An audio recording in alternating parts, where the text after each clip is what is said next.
হামান আর ফেরাউন দুইজনে মিলে গোরস্থানের ট্যাঙ্কস বানাই দিল। এইভাবে মহামারীতে বহু মানুষ মরতে লাগলো। একটা পর্যায়ে তারা অনেক ধনী হয়ে গেল। ধনী শুধু হয় নাই, ধনী আল্লাহ বানাইতে বানাইতে মিশরের বাদশা আল্লাহ বানাই দিল ফেরাউন রে। ফেরাউনকে দোস্ত রে, তোরও তো আমি ছাড়তে পারবো না, তুই আমার ছোটকালের দোস্ত, আজ দুইজনে মিলে আমরা দেশ শাসন করি। ফেরাউন হয়ে গেল বাদশা, আর ফেরাউনের দোস্ত হামান রে বানাইলো প্রধান উজির।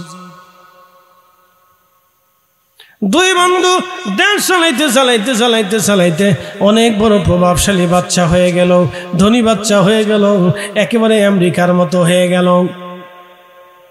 আমেরিকার মতো যখন হয়ে গেল তখন এই ফেরাউনরা হামানে কয়, রে বন্ধু তুমি তো অনেক বড় বাচ্চা হয়ে গেছো, তাহলে এখন তুমি নিজের খোদা দাবি করতে পারো, তুমি এই দেশের খোদা।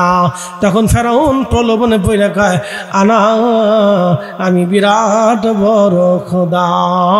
জোরে বলবেন কি নাউজুবিল্লাহ। আনা রাব্বুকুমুল আলা, একবার জোরে কন্যা নাউজুবিল্লাহ। আমি সবার বড় খোদা। বড় খোদাই নিজেরে দাবি করলো। আল্লাহ মুসা আলাইহিস সালাম রে তার কাছে পাঠাইলো, মুসা তারে দাওয়াত দাও, তারে বুঝাও, তারে বুঝাও, তারে বুঝাও, তারে বুঝাও। আল্লাহ কিন্তু হঠাৎ করে ফেরাউন রে একেবারে পানির মধ্যে চুবায় মারে নাই। আল্লাহ মুসা আলাইহিস সালাম তার কাছে দাওয়াত পাঠাইছে, তারে বুঝাও, তারে বুঝাও, তারে দাওয়াত দাও, তারে দাওয়াত দাও, তারে দাওয়াত দাও, তারে বুঝাও, তারে দাওয়াত দাও, তারে বুঝাও। الذي خلق الموت الذي خلق الموت والحياة ليبلوكم أيكم أحسن عملا।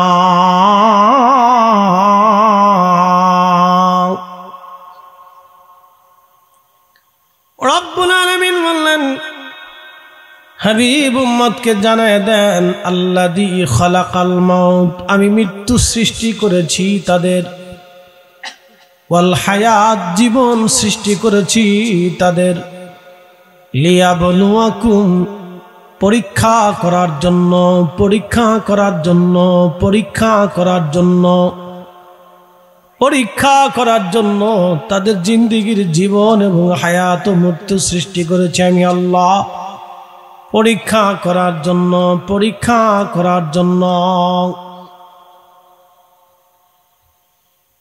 রব্বুল আলামিন দুনিয়াতে আমাদেরকে পাঠিয়েছেন পরীক্ষা করার জন্য, পরীক্ষা করার জন্য, পরীক্ষা করার জন্য।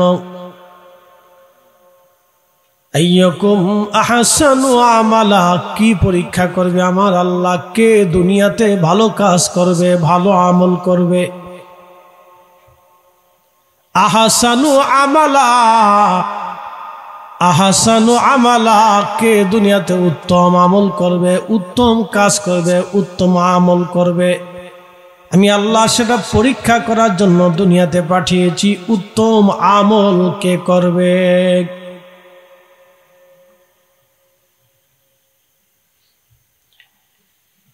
মিরের খিলবাসী মা বোনেরা সহ খুবই মনোযোগ দিয়ে কথাগুলি শুনবেন। আপনি যে বাড়িতে বধূ হয়ে এসেছেন, এই শাশুড়ি আপনার জন্য পরীক্ষা, এই শ্বশুর আপনার জন্য পরীক্ষা, এই দেবর আপনার জন্য পরীক্ষা, এই ননদ আপনার জন্য পরীক্ষা, এই স্বামীটাও আপনার জন্য পরীক্ষা। এই যুবক, আপনি যেই মেয়েটাকে বিয়ে করে বধূ বানিয়ে এনেছেন, এই স্ত্রী আপনার জন্য পরীক্ষা, আপনার মা আপনার জন্য পরীক্ষা, আপনার বাবা আপনার জন্য পরীক্ষা, আপনার ভাই বোনেরাও আল্লাহর পক্ষ থেকে আপনার জন্য পরীক্ষা।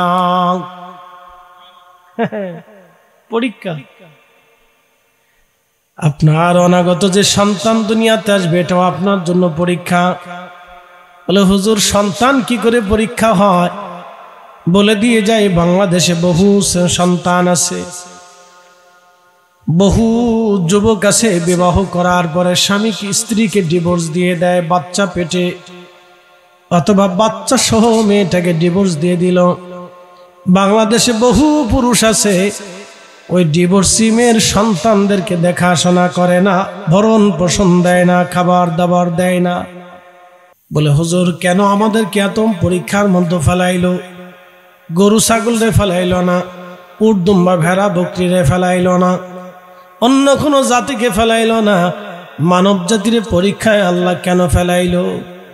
একটা চিন্তা করেন, গরুরে আল্লাহ যা দিছে মানুষে আল্লাহ তা দেয় নাই, মানুষে যাহা দিছে গরুরে আল্লাহ তা দেয় নাই। আপনারা বুঝার তৌফিক দিয়েছে, সুন্দর বাসস্থান দিয়েছে, আপনি নিজে রুটি রুজি করে খেতে পারেন, ইচ্ছা করলে সকালে যা ইচ্ছা খেতে পারেন, নতুবা না খেতে পারেন, কিন্তু আপনার গরুর জন্য সেইভাবে আল্লাহ দেয় নাই। গরুর মালিক তার যা খাওয়াবে, গরুর মালিক তাই খাবে, তার কোনো স্বাধীনতা নাই। কিন্তু মানব জাতির স্বাধীনতা আল্লাহ দিয়েছে। গরুর কোনো ইচ্ছা শক্তি নাই, কিন্তু মানব জাতির ইচ্ছা শক্তি আল্লাহ দিয়েছে, খেয়ার দিয়েছে। ইচ্ছা করলে সকালে বিরিয়ানি খেতে পারে, ইচ্ছা করলে রাত্রে খিচুড়ি খেতে পারে, ইচ্ছা করলে না খেয়েও থাকতে পারে, ইচ্ছা করলে ফল খেতে পারে, ইচ্ছা করলে ঘুরতে পারে, ইচ্ছা করলে যেতে পারে। গরু পারে না, ছাগল পারে না, ভেড়া পারে না, দুম্বা পারে না।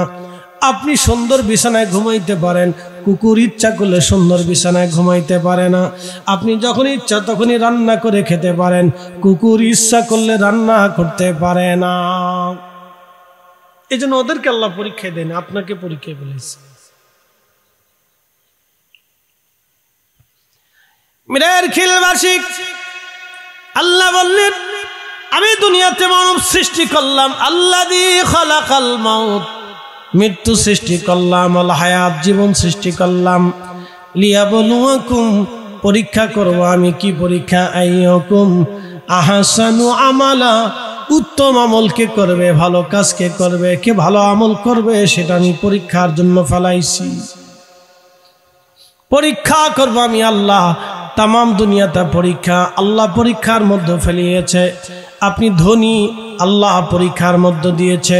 আপনি ডিসি, আল্লাহ আপনাকে ওই জেলা সম্পর্কে পরীক্ষার মধ্যে ফেলাইছে। আপনি ইমাম, আপনার ওই অঞ্চলের সব মুসল্লি নিয়ে আপনাকে পরীক্ষার মধ্যে ফেলানো হয়েছে। আপনি সবার নামাজ সামনে নিয়া আনা ইমামুল লিমান হাজারা ওয়া মা ইয়াহদুরু, এইভাবে দাঁড়াই আপনি নামাজে দাঁড়ায় গেলেন। আপনি ইমাম, সবার নামাজ আপনি কাঁধে করে দাঁড়িয়ে গেলেন। আপনি পরীক্ষায় পড়েছেন, সবার নামাজ নিয়ে পরীক্ষা। আপনি মুয়াজ্জিন, পরীক্ষা। আপনি সমাজ অধিপতি, আপনি পরীক্ষা। ওই সমাজ নিয়ে আপনাকে কিয়ামতের ময়দানে জিজ্ঞাসা করা হবে। আপনি রাষ্ট্রপতি, পরীক্ষায় পড়ে গেছেন, সারা রাষ্ট্র নিয়ে কিয়ামতের ময়দানে আপনাকে জিজ্ঞাসা করা হবে। এই জন্য আল্লাহ ওয়াজ করলেন, ফাবি আইয়ি আলাই রাব্বিকুমা তুকাযিবান।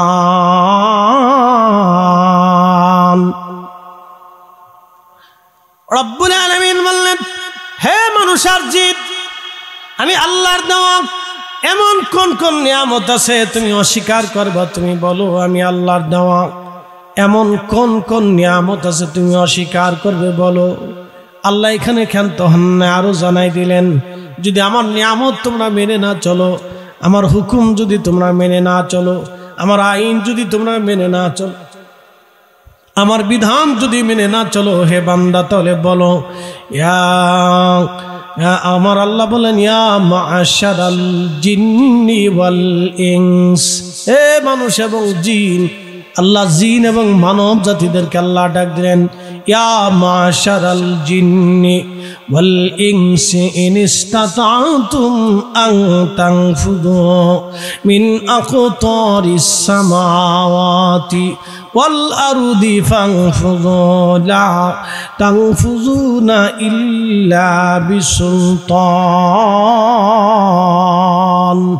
হে মানব জাতি, হে জিন জাতিরা, যদি আমি আল্লাহর আইন তোমাদের ভালো না লাগে, আমার বিধান যদি ভালো না লাগে, আমার জিকির যদি ভালো না লাগে, আমার সালাত যদি ভালো না লাগে, আমার তাসবিহ যদি ভালো না লাগে, আমার দুনিয়ার বিধানাবলী যদি ভালো না লাগে, তাহলে তোমরা আমি আল্লাহর সালতানাত ব্যতীত, আমি আল্লাহর মুলকিয়াত ব্যতীত যদি অন্য কোথাও জায়গা পাও, তো অন্য কোথাও তোমরা চলে যাও, আমি আল্লাহর সালতানাত থেকে তোমরা বের হয়ে যাও, দেখো আমি আল্লাহর সালতানাতের বাহিরে কোথাও যেতে পারো কিনা।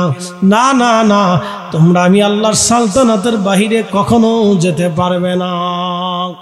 আদম আলাইহিস সালাতু ওয়াস সালাম কাঁদলেন আর বললেন, আল্লাহ এরা আমার সন্তান, আপনি সবাইকে সমান করে দেন, ধনী বানায়েন না, দরিদ্র বানায়েন না। আল্লাহ বললেন, না আমার আদম, আমি পরীক্ষা করার জন্য দুনিয়াতে পাঠাইলাম। ধনী পরীক্ষায় পড়ে গেছে, ধনী পরীক্ষায় পড়ে গেছে। বলে, হুজুর ধনী কিভাবে পরীক্ষায় পড়লো বুঝাই দিয়ে যায়। আমাদের দেশের অনেক ধনী আছে, গরিবদেরকে তারা মানুষই মনে করে না। অনেক ধনী আছে, গরিবদেরকে মানুষই মনে করে না। তারা অনেক ক্ষমতাওয়ালা আছে, অনেক ক্ষমতাওয়ালা আছে, বিরোধী দলকে তারা মানুষই মনে করে না। কি কথা কান ঠিক কিনা? অনেক ধনী আছে, ক্ষমতা ধনী হওয়ার পরে গরিবদেরকে মানুষই মনে করে না। অনেক অফিসার আছে, বড় অফিসার হওয়ার পরে নিজের অধীনস্থদেরকে মানুষই মনে করে না। এরকম তারা গর্ব করে, অহংকার করে, অহমিকা করে। একবার ক্ষমতায় আসলে বিরাট অহমিকা হয়ে যায়, তারা দিশেহারা হয়ে যায়।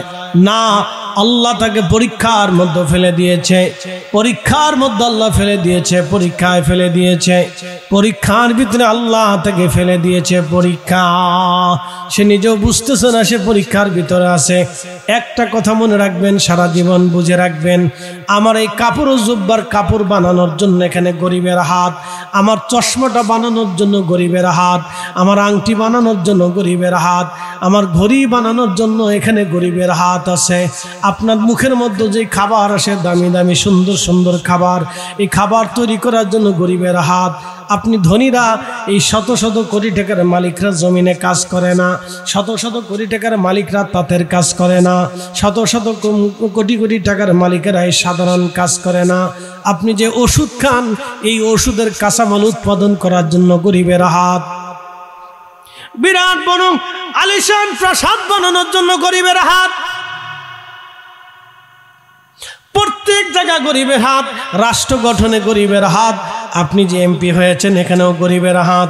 আপনি গরিবের ভোট না বলে এমপি হতে পারতেন না, আপনি গরিবের সমর্থন না হলে আপনি চেয়ারম্যান হতে পারতেন না।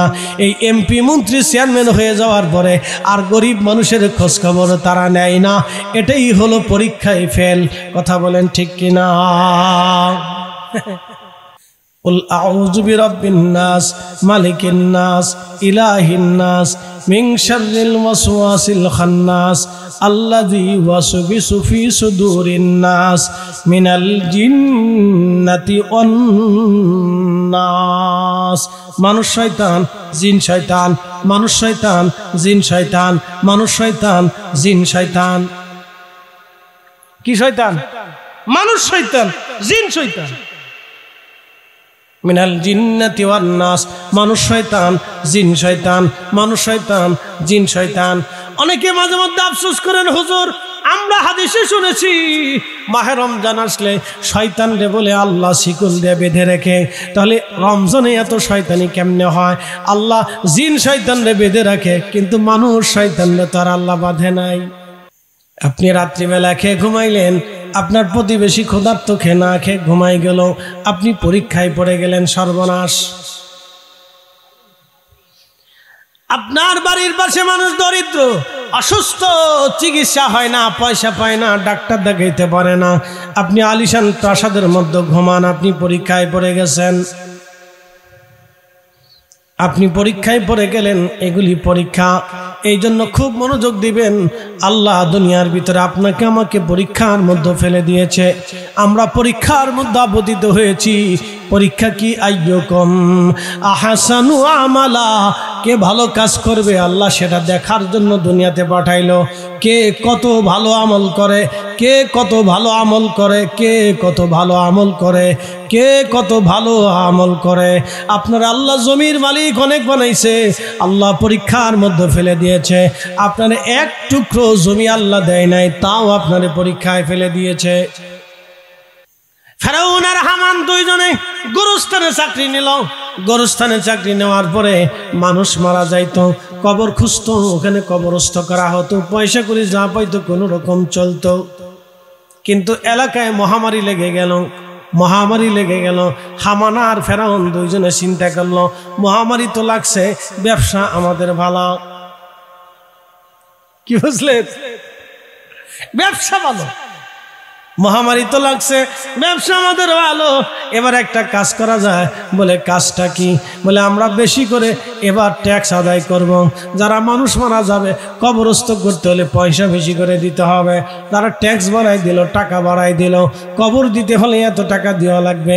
ঢাকা শহরে অনেক গোরস্থানে দেখবেন কবরও দিতে হলে টাকা দিতে হয়। টাকা। রাঙ্গুনিয়াবাসী খুবই মনোযোগের সাথে শুনবেন বাবাজি আমার। তো এই সমস্ত মানুষের কিভাবে আল্লাহ কিয়ামতের ময়দানে সালিশ করবে, বিচার করবে? যে সমস্ত বাচ্চারা উপযুক্ত হওয়ার আগে, বালিগ হওয়ার আগে মারা গেল, ওরা আল্লাহর আদালতের সামনে দাঁড়িয়ে যাবে। যে সমস্ত পাগলগুলি আল্লাহ পাগল অবস্থায় দুনিয়ার থেকে চলে গেল, ওরাও আল্লাহর সামনে দাঁড়িয়ে যাবে। যে সমস্ত উপজাতিগুলি জঙ্গলের মধ্যে বসবাস করে সারা জীবনেও কোনোদিন এই সভ্যতা এবং কালেমার দাওয়াত তাদের নসিবে কোনোদিন হয় নাই, এমন জনপদ দুনিয়াতে গেছে বা হয়েছে যাদের কাছে কখনো কালেমার দাওয়াত পৌঁছায় নাই, ওরাও আল্লাহর আদালতের সামনে দাঁড়িয়ে যাবে। আল্লামা ইমাম আব্দুর রহমান জালালউদ্দিন সুয়ুতি রাহিমাহুল্লাহ বিশ্ববিখ্যাত মুহাদ্দিস। এলেমের এমন কোন শাখা নাই যেখানে ইনি কিতাব লিখে না গেছে। ওনার জিন্দেগির মধ্যে আসছে প্রায় 1500 কিতাব উনি লিখে গেছেন। এলেমের এমন কোন দিক নাই যেখানে তিনি কিতাব না লিখে গেছেন। উনি এত বড় একজন ইমাম ছিলেন, 2 লক্ষ হাদিসের হাফিজ ছিলেন তিনি। 2 লক্ষ হাদিসের হাফিজ ছিলেন তিনি। ওনার উস্তাদ ইমাম হযরত আসকালানী আশ-শাফিঈ, যিনিও 2 লক্ষ হাদিসের হাফেজ ছিলেন। ইমাম সুয়ুতি উনি ওনার জমানার ভিতরে অনেক বড় আল্লাহর ওলি এবং মুজাদ্দিদ ছিলেন। এত বড় মুজাদ্দিদ ছিলেন, এত বড় ওলি ছিলেন। উনি মুরাকাবাতে, মুশাহাদাতে আল্লাহর রসুলের, আল্লাহর হাবিবের সঙ্গে জীবনে 75 বার নবীজির সাথে তার দিদার হয়ে গেছেন। শুনলে খুশি হবেন, উনি সেই মহান ইমাম যিনি মিলাদুন নবী, ঈদে মিলাদুন নবী সাল্লাল্লাহু আলাইহি ওয়াসাল্লামের উপরে কিতাব লিখে এই উম্মতকে তিনি ধন্য করে দিয়ে গেছেন। যারা মিলাদুন নবীর বিরোধিতা করে তারা হযরত ইমাম সুয়ুতির জুতা টানার যোগ্যতা রাখে না। কথা বলেন ঠিক কিনা? আরেক দল দাঁড়ায় আছে, দাঁড়ানো দলকে আল্লাহ বলবেন, হে আমার বান্দারা তোমরা কেন দাঁড়ায় আছো? আয় বান্দাগুলি বলবে, রব্বুল আলামিন তুমি তো আমাদের রব, কিন্তু আল্লাহ জাহান্নাম তো কঠিন শাস্তির জায়গা, আমাদের ভয় লাগে। আল্লাহ আমরা ভয় পাইতেছি, জাহান্নামে যাইতে মন চায় না। আমার আল্লাহ তখনই ডাক দিবে, বান্দারে, ও বান্দা, ও বান্দা, আজকে আমারে দেখছো, আমার হাসর দেখছো, আমার জাহান্নাম দেখতেছো, জান্নাত দেখতেছো, আমার সব তোমরা দেখতেছো, ফেরেশতা দেখতেছো। আজকে হাসরের মাঠ কায়েম হয়ে গেছে। বান্দারে, আমি আল্লাহ সরাসরি হুকুম পাওয়ার পরেও তুই আমার হুকুম মানিস নাই, হুকুম না মেনে দাঁড়ায় আসিস। তোরা দুনিয়াতেও আমার হুকুম মানতি না, অতএব এক্ষুনি যা, তোদেরকে জাহান্নামী বানাই দিলাম। তোরা আমারে কখনোই মানতি না, এখন যেহেতু মানো নাই তখনও মানতা না।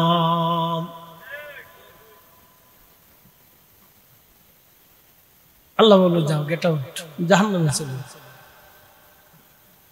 যেই দল জাহান্নামে দৌড়াই দিতেছে আল্লাহ তাদেরকে ডাকবে, এ বান্দারা দাঁড়াও।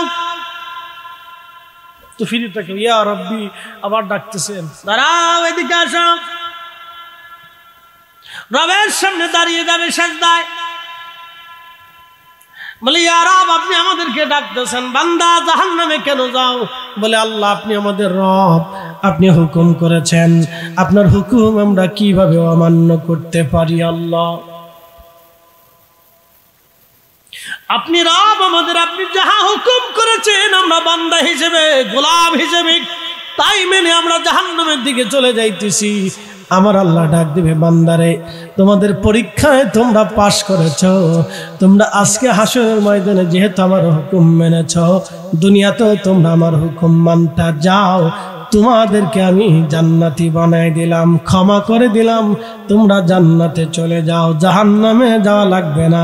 তারা পরীক্ষায় পাস, আজান হয়েছে নামাজ পড়লেন না, পরীক্ষায় ফেল, রোজা আসলো রোজা রাখলেন না, পরীক্ষায় ফেল, সুদের কারবারি আসলো সুদ খাইলেন, পরীক্ষায় ফেল, ঘুষ সামনে আসলো ঘুষ খাইলো, পরীক্ষায় ফেল, অন্যের জমি মেরে দিলেন, পরীক্ষায় ফেল, মিথ্যা কথা বললেন, পরীক্ষায় ফেল, গীবত করলেন, পরীক্ষায় ফেল, অন্য মানুষের ক্ষতি করলেন, পরীক্ষায় ফেল করলেন, স্ত্রীর হক আদায় করলেন না, পরীক্ষায় ফেল করলেন, বাচ্চাদের হক আদায় করলেন না, পরীক্ষায় ফেল করলেন, এতিমের হক আদায় করলেন না, পরীক্ষায় ফেল করলেন, মসজিদের হক আদায় করলেন না, পরীক্ষায় ফেল করলেন, প্রতিবেশীর হক আদায় করলেন না, পরীক্ষায় ফেল করলেন, ভিখারি এসে হাত বাড়ায় ভিক্ষা চাইলো দিলেন না, পরীক্ষায় ফেল করলেন।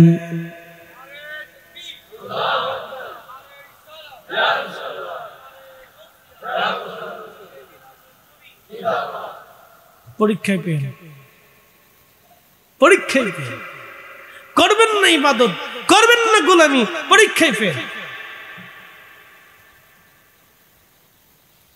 পরীক্ষায় ফেল করছেন আপনি, পরীক্ষায় ফেল, পরীক্ষায় পাস করা লাগবে। এই জন্য প্রত্যেকের জীবনের ক্ষেত্রে নেকামল নেকামল নেকামল নেকামল।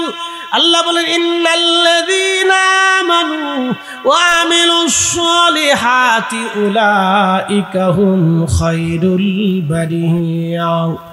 ইমানে আমলে, ইমানে আমলে, ইমানে আমলে, আগে ইমানের কথা বলছে, এই জন্য আমরা সুন্নি সুন্নি করি, কথা কন না ঠিক কিনা?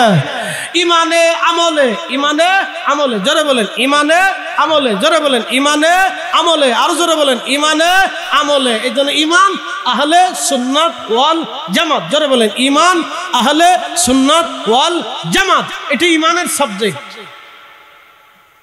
ইমান হচ্ছে আহলে সুন্নাত ওয়াল জামাত, এটা হলো ইমানের সাবজেক্ট। ইন্নাল্লাযীনা আমানু ওয়া আমিলুস সালিহাতি উলাইকা হুম খায়রুল বারিয়া। ইমানে আমলে, ইমানে আমলে যারা পাকা, আমার আল্লাহ বললেন দুনিয়ার জগতের মধ্যে তারা সেরা। কখনো তোমাকে যদি ভুলি, হেদায়েতের আলো জ্বেলে নিকাশ তুলি।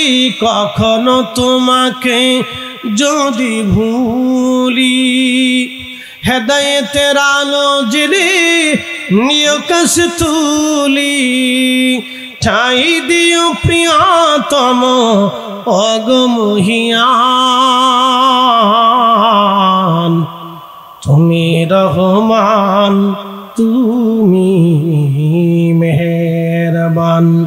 অন্ধ গাহে না শুধু তোমারি গুণগান, বুঝে বুঝে না তবু শান।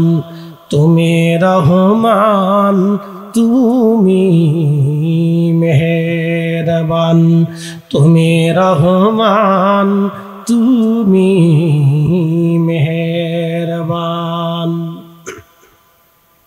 আল্লাহ বলেন, জাযাউহুম ইনদা রাব্বিহিম জান্নাতু আদনিন তাজরি মিন তাহতিহাল আনহার। ইমানে আমলে, ইমানে আমলে কেউ যদি পাকা হয়, আমার আল্লাহ বলেন, জাযাউহুম ইনদা রাব্বিহিম জান্নাত, আমি রব্বুল আলামিন তার জন্য একটা জান্নাত বানিয়েছি। জান্নাতু আদনিন তাজরি মিন তাহতিহাল আনহার। এই জান্নাতের তলদেশ দিয়ে নহর প্রবাহিত হবে, একটা মধুর নহর, শরবতের নহর, দুধের নহর, পানির নহর। এতই স্বচ্ছ হবে, দুধের চেয়ে সাদা, এত সুন্দর চমৎকার সাদা হবে, মধুর চাইতে চমৎকার মিষ্টি হবে, আর মিষ্কাম্বরের চাইতে সুঘ্রাণময় হবে, স্বচ্ছ পানি হবে, পানি দেখলেই মন চাবে দারুণ পানি, চমৎকার পানি, পানি স্বচ্ছ পানি, একেবারে সুন্দর পরিষ্কার পানি দেখা যাবে। আমি দেখেছিলাম ওই যে আপনার আরব সাগরের পরে লোহিত সাগরের পানি নীল দেখা যায়, বড় সুন্দর দেখা যায়। হজ করে যাওয়ার পরে আমি লোহিত সাগরের পরে গেলাম ঘুরে আসি দেখার জন্য। লোহিত সাগরের পরে যাওয়ার পরে দেখি চমৎকার পানি, নীল পানি, বড় পরিষ্কার পানি, খুবই সুন্দর। পৃথিবীর সুন্দর সুন্দর হওয়া যে নীল নদের পানি বড় স্বচ্ছ পানি, ঝর্ণার পানি বড় স্বচ্ছ পানি, খুবই পরিষ্কার পানি, চমৎকার দেখা যায়। হায় হায় হায়, এই আল্লাহর জান্নাতের ভিতরে এমন স্বচ্ছ পানি দেখা যাবে, খুব চমৎকার। আল্লাহ পাক রব্বুল আলামিন বললেন ওই পানির নহরের নিচে হবে স্বর্ণ মণিমুক্তা দিয়ে নির্মিত, 2 পাশটা স্বর্ণ দিয়ে বানানো হবে এবং তার পান পাত্র জমররদ জহরত দিয়ে সুন্দর করে বানানো হবে।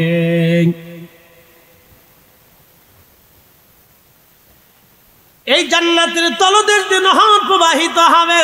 কতদিন তোমরা এই জান্নাতে থাকবা? আমার রব আমার আল্লাহ বললেন খালিদিনা ফিহা আবাদা, চিরদিন জান্নাতে থাকবা, চিরদিন। কখনো তুমি আর জান্নাত থেকে বের হবে না। তুমি যে ঢুকবা আর কখনো তোমার চিন্তা থাকবে না, পেরেশানি থাকবে না। দুনিয়াতে চিন্তা আছে, আপনার স্ত্রীর কি হলো, বিদেশে চলে গেলে চিন্তায় থাকে আমার স্ত্রীর কি অবস্থা, আমার বাচ্চারা কেমন আছে, মার শরীর স্বাস্থ্য কেমন আছে, বাজার সদাই আসলো কিনা, চোর ডাকাত ঘরে ঢুকলো কিনা, অ্যাক্সিডেন্ট হলো কিনা, অসুখ বিসুখ হলো কিনা, ডাক্তার পেলো কিনা। দুনিয়া তো পেরেশানির জায়গা, শুধু পেরেশানি আর পেরেশানি, শুধু পরীক্ষার পরীক্ষার জায়গা দুনিয়া। কিন্তু আল্লাহর জান্নাতে দমদময় জায়গা হবে, কোনো চিন্তা থাকবে না, চিন্তার লেশ থাকবে না, কোনো দুঃখের লেশ মাত্র থাকবে না। কখনো সেখান থেকে আর কেউ কোনোদিন বের হবে না। একবার ঢুকবে একেবারে আবাদুন আবাদা, কখনো সেখান থেকে আর বের হবে না। তো সেই জিন্দিগির জন্য কি নিয়ে গেলেন? এই দুনিয়াতে আল্লাহ পরীক্ষায় পাঠাইছেন সেই জিন্দিগির জন্য। পরীক্ষায় যদি পাশ করতে না পারেন তাহলে সর্বনাশ হয়ে যাবে। পরীক্ষায় পাশ করা লাগবে। আল্লাহর নবীর সুন্নতের পরীক্ষা, আল্লাহর দেওয়া ফরজ বিধানের পরীক্ষা, ওয়াজিব বিধানের পরীক্ষা, হক হালালের পরীক্ষা আল্লাহ দিয়ে দুনিয়াতে পাঠাইছেন। আল্লাহ যেটা হালাল করেছেন সেটা হালাল, যেটা হারাম করেছেন সেটা হারাম। আল্লাহ যেটা আইন করেছেন সেটা আইন, যেটা নিষেধ করেছে সেটা নিষেধ। আমার নবী যেটা করেছেন করব, করতে নিষেধ করেছেন ছেড়ে দিয়ে দেব। এইভাবে যদি জিন্দেগি চালাইতে পারেন তাহলে আশা করা যায় পরীক্ষায় আমরা পাস। কষ্ট হইতেছে? দুনিয়া কিসের জায়গা? পরীক্ষা। জোরে বলেন কিসের জায়গা? পরীক্ষা। পরীক্ষায় পড়েছেন, পরীক্ষায় পড়েছেন, পরীক্ষায় পড়ে গেছি আমরা। উপায় নাই, উপায় নেই, পরীক্ষায় পড়ে গেছি। অনেক বড় পরীক্ষার ভিতরে পড়ে গেছি, পাস করতে হবে। এই জন্য সিলেবাস কমপ্লিট করেন। বলে হুজুর সিলেবাস কি? আল্লাহর কোরআন, রাসূলের সুন্নাহ, এই দুইটা হচ্ছে জিন্দেগির অনেক বড় সিলেবাস। কমপ্লিট করতে থাকে, কমপ্লিট করে নি সিলেবাস, নইলে মুশকিল আছে, অনেক বড় মুশকিল। বাঁচার রাস্তা নেই। বলেন মৃত্যু থেকে কেউ বাঁচতে পারে? একসাথে বলেন পারে? আমেরিকার প্রেসিডেন্ট পারবে? রাশিয়ান প্রেসিডেন্ট পারবে? চাইনিজ প্রেসিডেন্ট পারবে? পৃথিবীর কোন নামি দামি প্রেসিডেন্ট কেউ পারবে না। পৃথিবীর বড় বড় সেনাবাহিনীর গ্রুপ তারাও পারবে না। দুনিয়ার সবচেয়ে বড় চিকিৎসা বিজ্ঞানী বর্তমান যিনি আছেন, নোবেল অস্কার বিজয় পেয়েছেন, পারবে? পারবে কেউ? পারবে? সম্ভব।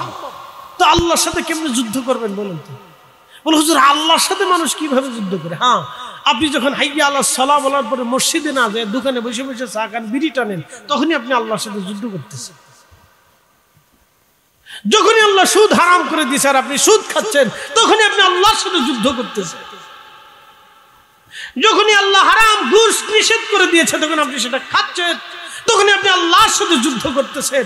যখনই অন্যের জমি আপনি জোরপূর্বক খাচ্ছেন, দিচ্ছেন না বুঝিয়ে, অন্যের টাকা নিয়েছেন মেরে, দিচ্ছেন না বুঝিয়ে, তখনই আপনি আল্লাহর সাথে যুদ্ধ করতেছেন।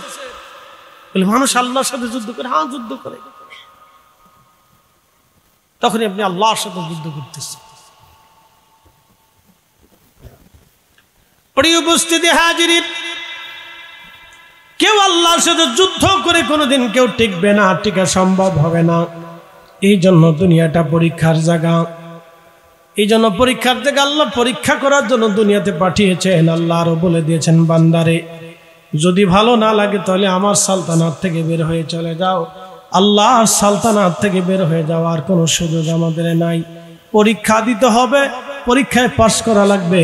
আল্লাহ আমাদের পরীক্ষায় পাশ করার তৌফিক দান করুন। জোরে আওয়াজ তুলে বলেন আমিন। একটা ঘটনা বলে আপনাদের কাছ থেকে বিদায়।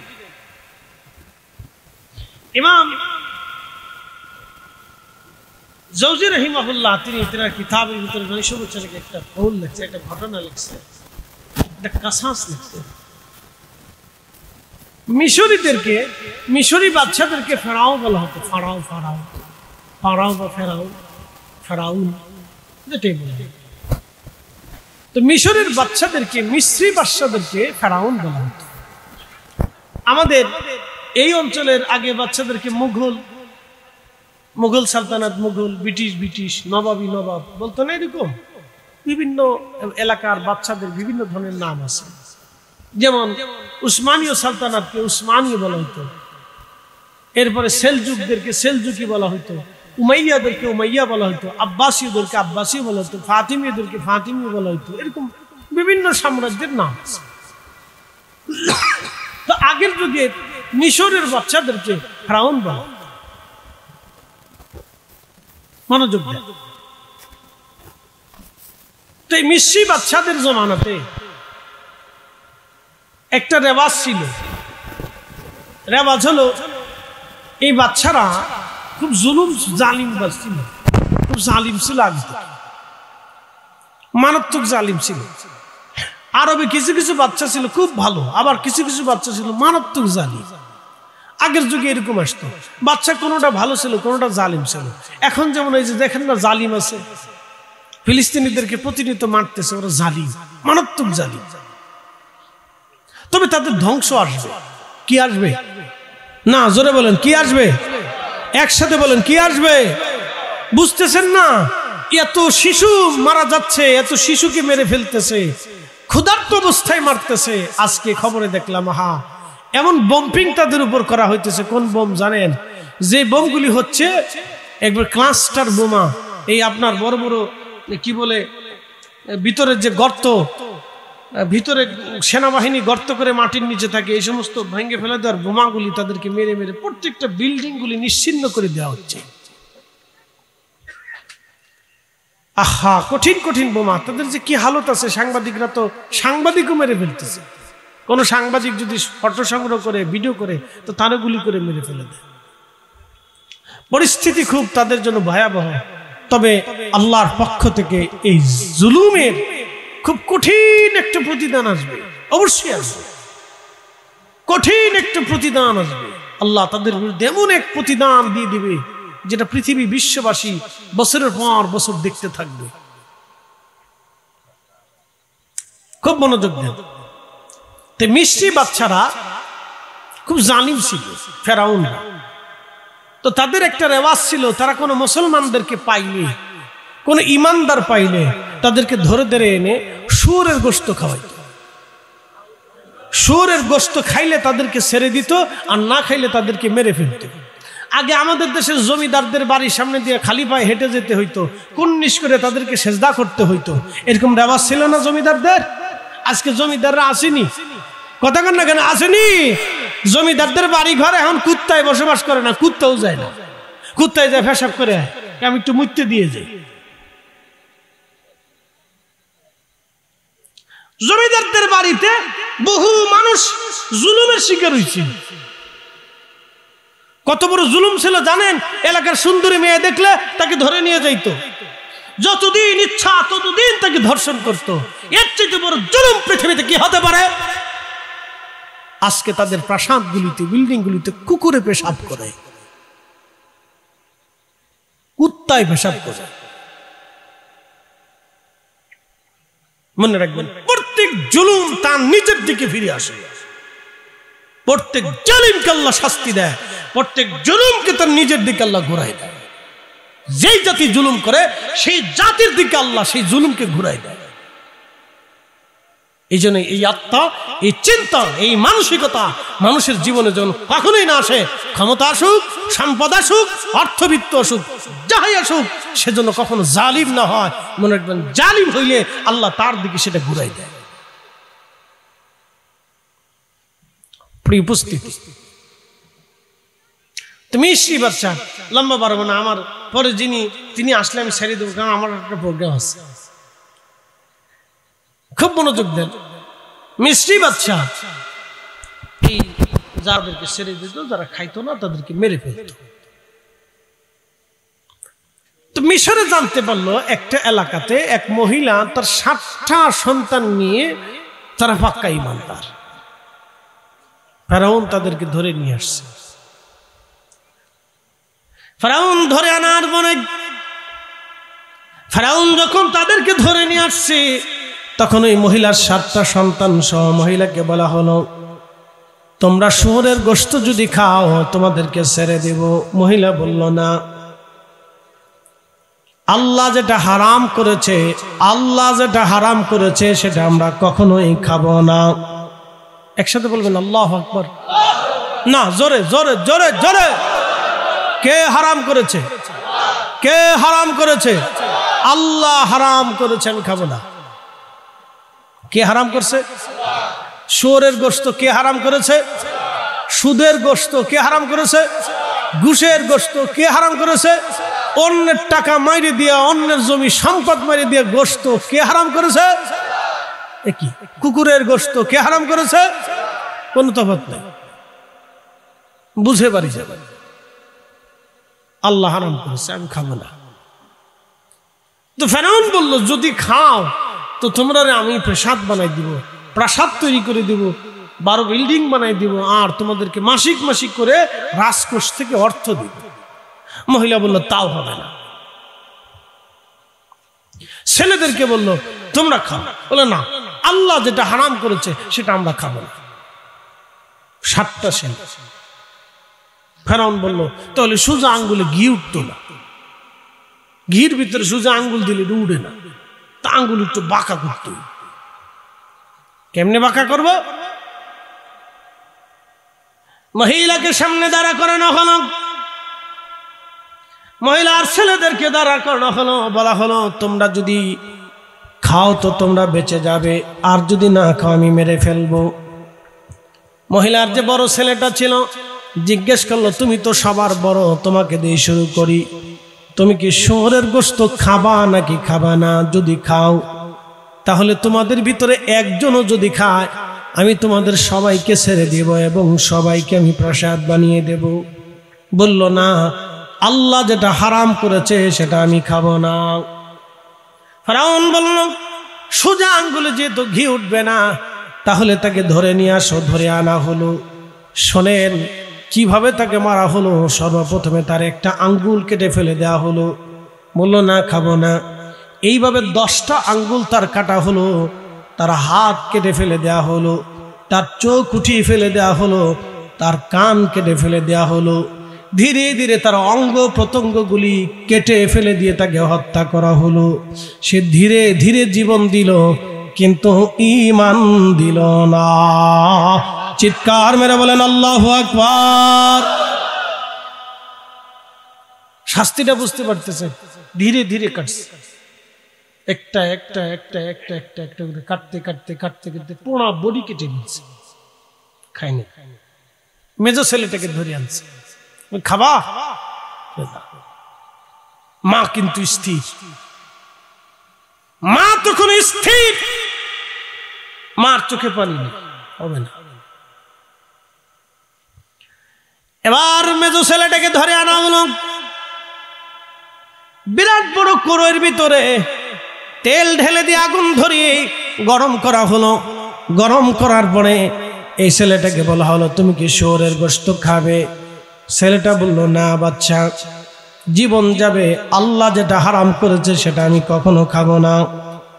তখন এই ছেলেটাকে হাত পা রশিতে বেঁধে দিয়ে উত্তপ্ত তেলের ভিতরে ধীরে ধীরে ধীরে ধীরে নামানো হলো। পা থেকে পুড়তে পুড়তে পুড়তে পুড়তে পুরা শরীরটা ভাজি হয়ে গেল। তারপরও এই ছেলেটা ঈমান দেয় নাই। 3 নম্বর ছেলেটাকে ডেকে আনা হলো। বাকি 6 ভাইগুলি বসে বসে দেখতেছে, বাকি ভাইরা দাঁড়ানো আছে, মা দাঁড়ানো আছে। 3 নম্বর ভাইটাকে ডাকা হলো, তুমি কি শুয়োরের গোশত খাবে? তখন এই ভাইটা বলল, ফেরাউন তুমি দুর্বল আর আমার আল্লাহ সবল, আমি সবলের হুকুম বাদ দিয়া দুর্বলের হুকুম মেনে জাহান্নামে যাওয়ার বোকামি কাজ আমি আল্লাহর বান্দা হয়ে কখনোই করব না। আল্লাহু আকবার। তখন ফেরাউন বলল, কি বললি আমি দুর্বল? উত্তরে দেখাচ্ছি দুর্বল কিভাবে। ইমাম জাওজি রাহিমাহুল্লাহ লিখতেছেন, তখন তাকে শাস্তি দেওয়ার জন্য ফেরাউন তার মুখের চামড়া উঠাইলো।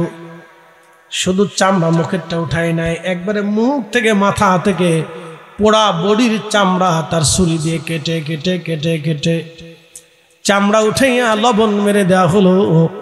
আল্লাহর বান্দা এইভাবে চিৎকার মেরে মেরে যন্ত্রণা নিয়ে নিয়ে শহীদ হয়ে গেল, কিন্তু বেঈমানের সামনে মাথা নত করে নাই। এইভাবে প্রত্যেকটা সন্তানকে মায়ের চোখের সামনে শহীদ করে দেয়া হলো। এবারে ছোট্ট বাচ্চা, যেটা কেবল ছোট্ট বাচ্চা বালক, 4-5 বছর বয়স হবে, এই বালক বাচ্চাটাকে কাছে নিয়ে মা দাঁড়িয়ে আছে। ফেরাউন বলল, এ নারী, তোমার এই ছোট্ট বাচ্চাটাকে বোঝাও, সে যদি একটা টুকরাও শুয়োরের গোশত খায় আমি তোমাকে ছেড়ে দেব, তোমার এই বাচ্চা ছেড়ে দেব, তুমি তারে বুঝাও।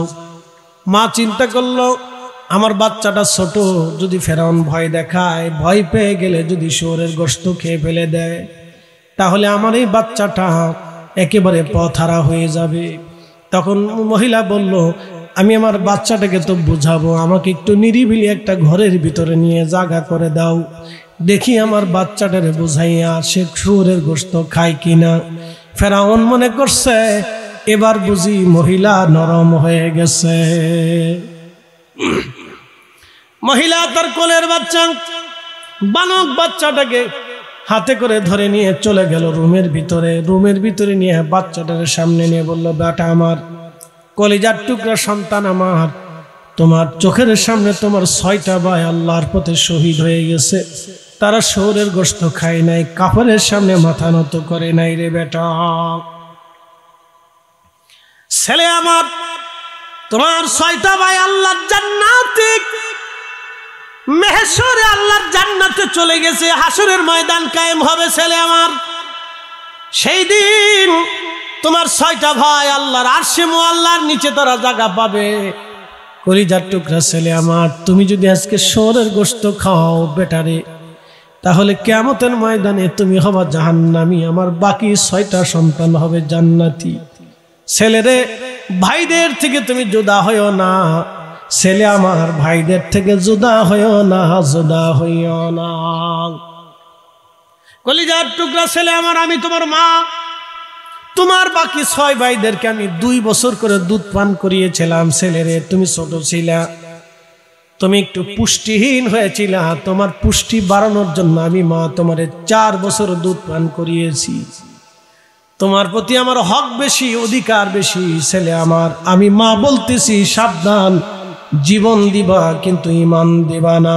তখন ছেলেটা ডাক দেখে, মা আপনি কি মনে করছেন আপনি কি মনে করছেন আমি ফেরাউনের কথায় শুয়োরের গোশত খাবো? আমি আরো চিন্তায় ছিলাম, আপনি নি আমারে ওই হারাম খাওয়ার জন্য আপনি পরামর্শ দেন কিনা। মা, চিন্তার কারণ নাই মা, আমার 6টা ভাই জান্নাতে চলে গেছে, আমি ওই জান্নাতেই যেতে চাই।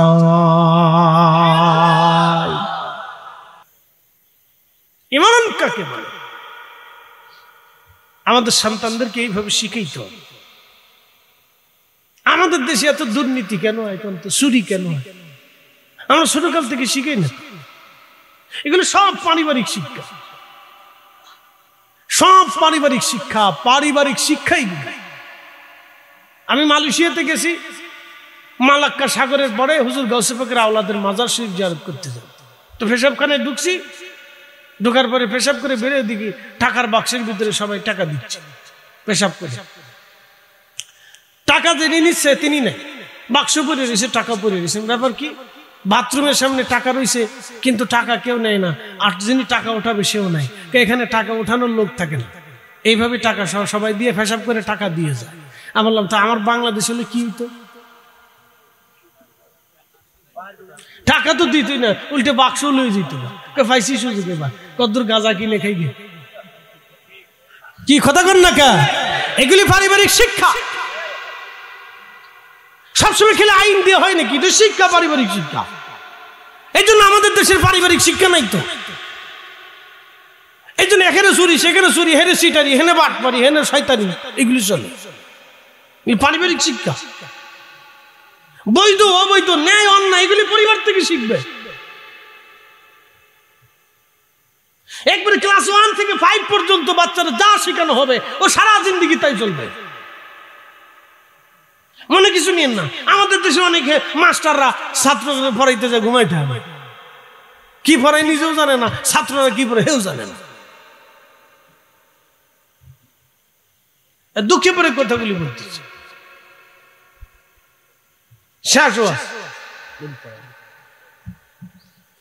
আজ আমার শেষ পর্যায়ে চলে আসছি, খুব মনোযোগ দেন।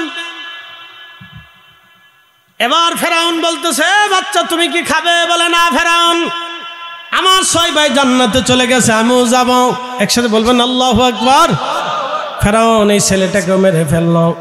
মহিলাকে বলল, মহিলা তুমি কি খাবে? মহিলা বলল, আমার 6টা 7টা সন্তান কলিজার টুকরারা আমার সামনে শহীদ হয়েছে। ফেরাউন কি মনে করিস আমি কি তোর কথায় জাহান্নামে চলে যাব রে ফেরাউন? না না, তা হবে না। আমি মা আমার সামনে 7টা সন্তান কুরবানি দিতে পেরেছি, এখন নিজেকে কুরবানি দেওয়ার পালা। মহিলাও জান্নাতে চলে গেল। আল্লাহু আকবার। এই 7টা সন্তান সহ এই মহিলাকে যেখানে দাফন করা হয়েছিল তাদের কবর থেকে জান্নাতের ঘিরান আসতো। এমনকি আল্লাহর নবীজি মেরাজে যাওয়ার সময় দালাইলুন নবুয়তের ভিতরে এসেছে, এই মহিলাদের এবং সন্তানদের কবরের পাশ দিয়ে যাওয়ার সময় নবীজি লক্ষ্য করলেন কবরের ভিতর থেকে জান্নাতের ঘিরান আসে। জিবরাইলকে বললেন, জিবরাইল এরা কারা যাদের কবর থেকে এখনো ঘিরান আসে? জিবরাইল বলেন, হুজুর এরা সেই মা সেই সন্তান যারা ঈমানের পরীক্ষায় আল্লাহর দরবারে টিকে গিয়েছিল, তাদের কবর থেকে এখনো জান্নাতের ঘিরান আসে। একবার জোরে বলা যাবে কি আল্লাহু আকবার? তাদের কবর থেকে বেহেশতের ঘিরান আসছে। নবীজি মেরাজে যাওয়ার সময় দালাইলুন নবুয়তে আসছে ঘ্রাণ পেয়ে। ইমাম ইবনে কাসির আল বেদার ভিতরে লেখছেন তাদের কবর থেকে বেহেশতের ঘ্রাণ আসতেছিল। প্রিয় নবী বলেন, জিবরাইল তাদের কবর। ইয়া রাসূলুল্লাহ, সেই মা আপনার 7টা সন্তান সহ যাদেরকে শহীদ করেছিল সেই সময় জালিম বাদশা, হুজুর সেই মা তার সন্তান একই কবরে, তাদের কবর থেকে আল্লাহ বেহেশতের ঘ্রাণ পৌঁছা। একসাথে বলবেন আল্লাহু আকবার। হ্যাঁ, মনে রেখে কবর থেকে ঘ্রাণ আসে। ইমাম বুখারীর কবর থেকে 16 বছর ঘ্রাণ আসছিল। ইমাম হুসেন রাদিয়াল্লাহু আনহুর কবর থেকে মিশকের ঘ্রাণ আসতো। বহু কবর থেকে এরকম ঘ্রাণ আসে, বেহেশতের ঘ্রাণ আসে। বুঝতে পারছেন? এই জন্য ইমানে আমলে আমাদের দিলকে, ইমানকে তাজা করতে হবে। পরীক্ষার জায়গা। তারা যদি এত কঠিন পরীক্ষা দিয়ে ইমানের বলিয়ানে পাস করতে পারে, তাহলে আমরার পরীক্ষা 1 আর 2 দিনে না, আল্লাহ ধীরে ধীরে ধীরে ধীরে নিতেছে। চিন্তার কারণ নেই। প্রশ্ন রাখবেন, ফরিদি হুজুর ভুল করে বলছি, কোনো টেনশন নেই। আপনি আজকেই তাহাজ্জুদ পড়িয়া বা আজকেই বাড়ি যেয়ে মাপছে, এক্ষুনি বসে মনে মনে মাপসান, আল্লাহ আমি ভুল করে বলছি, একবারে সাথে সাথে ক্ষমা হয়ে যাবে। আল্লাহ মাফ করবো, আমি করবো না। কেন? ওনার নাম রহমান, ওনার নাম রহিম। উনি বলেছেন, বান্দা মাপ চাইতে দেরি হবে, ক্ষমা করতে দেরি করবে না। একসাথে বলবেন আল্লাহু আকবার। বসা অবস্থায় মাফ চাই ফেলেন, আল্লাহ ভুল হয়ে গেছে, মাফ করে দিবেন। পরীক্ষা, পুরা জিন্দেগিটাই পরীক্ষা। আল্লাহ আমাদের পরীক্ষায় পাস করার তৌফিক দিক, বলে না আমিন। একটু জিকির লা ইলাহা ইল্লাল্লাহ, লা ইলাহা। জোরে জোরে লা ইলাহা, জোরে জোরে লা ইলাহা, লা ইলাহা হাসবি রাব্বি জাল্লাল্লাহ মা ফি কলবি গায়রু আহা নূর মুহাম্মদ সাল্লাল্লাহু লা ইলাহা ইল্লাল্লাহ লা ইলাহা লা ইলাহা লা ইলাহা ইল্লাল্লাহু মুহাম্মাদুর রাসূলুল্লাহ সাল্লাল্লাহু আলাইহি ওয়াসাল্লাম। কখনো তোমাকে যদি ভুলি,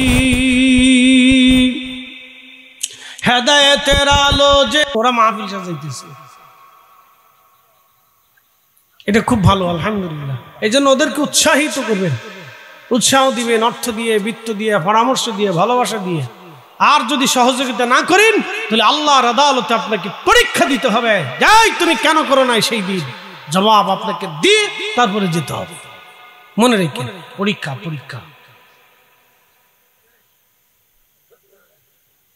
বেটা ফতোয়া দিয়ে বন্ধ করতে চায়, ও নিজেও জানে না সে পরীক্ষায় পড়ে গেছে।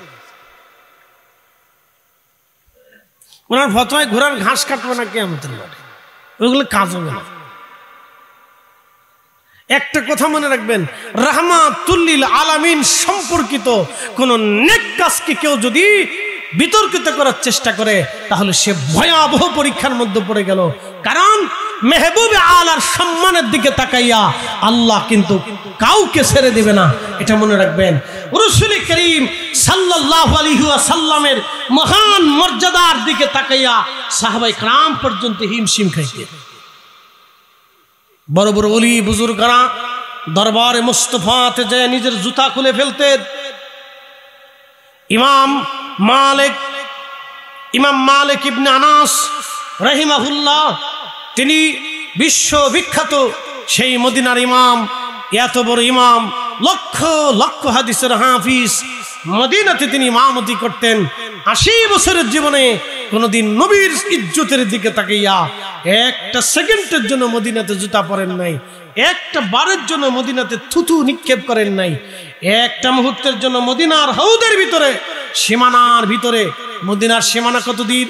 মদিনাতুল মুনাওয়ারা মসজিদে নববী থেকে একেবারে যদি আপনি মদিনা ইউনিভার্সিটি পর্যন্ত যান, ওয়াদি আল মুবারাক, মদিনা ইউনিভার্সিটির সামনে একটা ওয়াদি আছে, একটা উপত্যকা আছে, একটা ছোট্ট খাল আছে, ক্যানেল আছে, নদী আছে, এটাকে বলা হয় ওয়াদি আল মুবারাক। এটা আরেকটা নাম ওয়াদি আল আকিক, সেখান থেকে পাথর থেকে আকিক পাথর তৈরি করা হয়। সেই ওয়াদি আল মুবারাক, ওয়াদি আল মুবারাকের পরে যে মদিনা ইউনিভার্সিটি, তার পরে যাওয়ার পরে স্থান হচ্ছে মদিনার হাউদ। মদিনার সীমানা একবার উহুদ পাহাড়ের শেষ সীমানা পর্যন্ত মদিনার হাউদ। অথচ এই পুরা রাস্তা তিনি পায়ে হেঁটে, যে খালি পায়ে হেঁটে মদিনার হাউদের বাইরে যে পেশাব পায়খানা করতেন। জীবনের 80টা বছর এইভাবে কাটিয়ে দিয়েছেন শুধু দরবারে মুস্তাফার ইজ্জতের দিকে তাকাইয়া। আর আপনি আসছেন মিলাদুন নবী সাল্লাল্লাহু আলাইহি সাল্লাম, আমার রাসূল সম্পর্কিত মাহফিল বন্ধ করার জন্য। লজ্জা করা উচিত উম্মতের, শরম করা উচিত। এই মাহফিলটা আল্লাহ রসুলকে কেন্দ্র করে, তার বোঝা উচিত এই মাহফিলটাই সাজানো হয়েছে নবীকে কেন্দ্র করে। মসজিদে নববী মদিনা মুনওয়ারা কেন হলো? রসুলকে কেন্দ্র করে। মসজিদে নববীর দাম কেন হলো? নবীকে কেন্দ্র করে। রিয়াজুল জান্নাহ মসজিদে নববীতে কেন হলো? রসুলকে কেন্দ্র করে। হুজরা মুবারকে জিব্রাইল কেন আসলো? নবীকে কেন্দ্র করে। কোরআন শরীফ আমরা কেন পেলাম? রসুলকে কেন্দ্র করে। দ্বীনকে কেন পেলাম? নবীকে কেন্দ্র করে। আমরা তাওহীদকে কিভাবে বুঝলাম? রসুলকে কেন্দ্র করে। আখিরাত কিভাবে বুঝলাম? নবীকে কেন্দ্র করে। আল্লাহ এক কিভাবে বুঝলাম? নবীকে কেন্দ্র করে। জান্নাত জাহান্নাম কিভাবে চিনলাম? রসুলকে কেন্দ্র করে।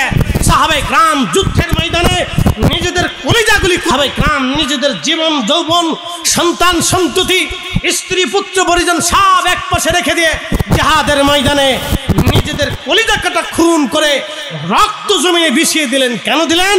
রসুলকে কেন্দ্র করে, আর আপনি আসছেন রসুলকে কেন্দ্র করে সে মাহফিল বন্ধ করার জন্য। লজ্জা করা উচিত আপনার, একটু হায়া থাকা উচিত, শরম থাকা উচিত এই উম্মতের, যে আমাদের সাহস কি করে হয় নবীকে কেন্দ্র করে যে মাহফিল হয় সেটা বন্ধ করতে হবে আমাকে। কি আশ্চর্য চলতেছে। উনি বোঝাচ্ছেন উনি বিরাট বড় সুন্নতে আহলে হক দাবি করে বসে গেছেন, উনি আহলে হক।